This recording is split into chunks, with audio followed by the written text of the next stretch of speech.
And now we look at the advancement of women in the plumbing sector. That's as empowerment is yielding results as envisaged by the likes of the Plumbing Industry Registration Board.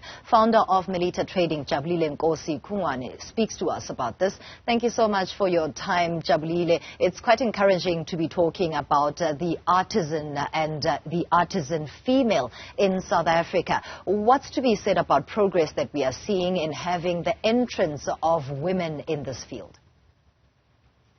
Good morning. Thank you for having me. I'm very excited to be here. Women in plumbing in South Africa, we are currently now under 4%, which we need to change the narrative and the stereotype around that. We are encouraging women to come into the artisan trade because looking at the high unemployment rate for starters in South Africa, varsity is not the way to go, I don't think, anymore. I think being an artisan is the way to go now because of the opportunities.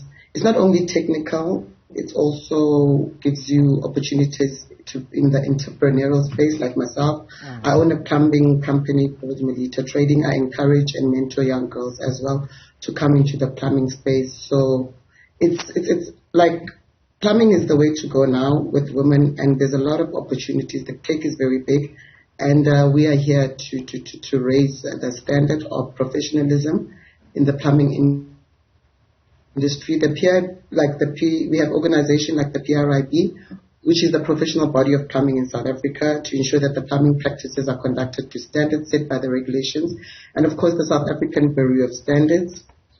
We are also there, the PRIB is also there to protect the consumer, ensuring that the plumbers that they use should be professionally licensed with the PRIB to conduct work in a safe and professional manner.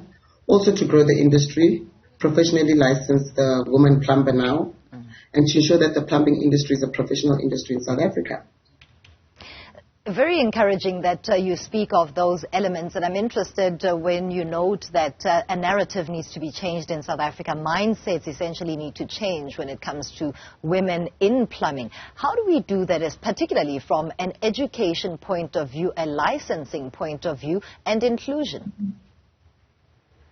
So the government is very active now, currently, in encouraging artisan practice in our country. We have FET colleges, which is usually your grade 10, 11, and 12, where you can get a fully qualification. We've got CETAs that also encourage artisan plumbing, also encouraging women to come into that space. So going into plumbing, we have ample opportunities. We've got colleges now, and we must also change the narrative of the kids in high school to, instead of always thinking to go to varsity, they should now go into artisan, which has great opportunities, and it always be employed. I mean, water is a source of life. You need water in all around the world. So coming into the plumbing space, you'll never be unemployed. Actually, there is money there, and opportunities are many. Thank you so much. That's all we have time for with Jabulile Kungoane from Mellita Trading talking to us about women in plumbing.